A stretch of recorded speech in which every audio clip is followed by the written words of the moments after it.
હું થોડુંક તમારી પાસ્ટ વિશે અને અત્યારની જે કન્ડિશન છે એની કમ્પેરિઝનમાં હું થોડુંક જાણી શકું કે તમને ગ્લોબલમાં આવ્યા પછી કયા કયા તમે અપ્રોચ એડોપ્ટ કર્યા અને તમને શું ફેર પડ્યો છે એમ. તો સરે કીધું કે આવી રીતના તમારે કરાવવું હોય તો છે એમ. અને એમાં બી છે ને થોડુંક બીકોઝ અમે બહુ લેટ આવતા હતા એટલા માટે શું થયું, જલ્દીમાં ઈ હોલિસ્ટિકની વાત અમારે એકદમ લેટ થઈ. જે દિવસ મારે એક્સ બની ગયા હતા ને ઈ ટાઈમ હતી અને સેમ્પલ દેવાનું હતું, મીન્સ કલેક્શન થવાનું હતું નેક્સ્ટ ડે ત્યારેથી.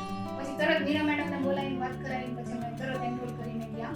તો ફર્સ્ટ સેશન લીધું ને એમાં મીન્સ જબરદસ્ત અમને ખુદ જ ડિફરન્સ ફીલ થયો. કયો ડિફરન્સ ફોર એક્ઝામ્પલ કઈ આપી શકો એવી કોઈ હા, જે પહેલા છે ને મને બહુ ડર લાગતો કે હવે નેક્સ્ટ પ્રોસેસમાં શું થશે, કેમ કે મને ઇન્જેક્શન્સ આપતા ને ત્યારે બી મને લિટરલી ત્યાં છે ને એકદમ રેડ કલર ને ગ્રીન કલરના માસ્ક થઈ ગયા હતા. તો સ્ટાફ નર્સે બતાવ્યું કે કોઈને થાય નહીં, તમને કેમ થાય છે, પણ અંદરથી ડર ને સ્ટ્રેસ કે તમે જીવી ગયો એને ડિફાઇન કરો એ હતું જ.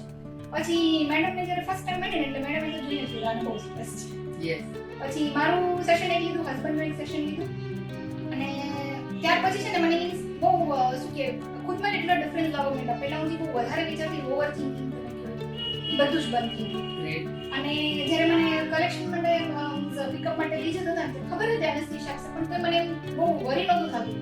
એની પહેલાની મારી એક સર્જરી થઈ છે પોલિપેક્ટમીની, એમાં બી એનેસ્થેસિયા આપવાના હતા, પણ મને ખાલી આમ જસ્ટ નાખે ને અંદર સોઈ નાખે ત્યાંથી જ મને એકદમ ટેન્શન થવા માંડે. તો એવી રીતે ફોબિયા તમને એક હતો મેડિકલ ટ્રીટમેન્ટ રિલેટેડ ઘણો એટલે એ બધું મીન્સ થોડો ફેર પડ્યો. અને સર અમને જે કીધું અમે એમને નક્કી જ કર્યા હતા કે સર જે કરે કરે એમ જ કરવાનું થાય છે આપણે. ગ્રેટ. તમારી લાઈફમાં તમારી રૂટીન લાઈફમાં શું ફેરફારો લાવ્યા તમે હા, સેશન્સ રૂટીન લીધા લાઈફમાં પછી? મેડમ એવું છે, હું એકચ્યુઅલી જોબ કરું છું બેંગ્લોરમાં, હું હસબન્ડ બે જોબ કરું છું. તો લાઈક જ્યારથી મેં મારું કરિયર તમે સમજી લો 7-8 યર્સનું હશે ટોટલ મારું જે કરિયર છે એમાં મને ગમે ત્યાં હું ઘરે ગયા ત્યારે સન્ડે છે બેઠી હોઉં તો મને ઓફિસમાં બેઠી અરે આ એક કામ બાકી છે મારા આ ટેન્ડર ની બેઠ છે અરે તો એક કેટલી વાત છે ઓકે આમાં જે આ છે મીન્સ માઇન્ડ ચાલતું રહે આ પછી આ સ્ટેપ્સ કરવાના છે મીન્સ કામનું ન હોય ને તો મને બીજું કંઈક ટેન્શન એટલે હસબન્ડ એમ જ કે તું ગોતતી હો કાં શું ટેન્શન હા યસ.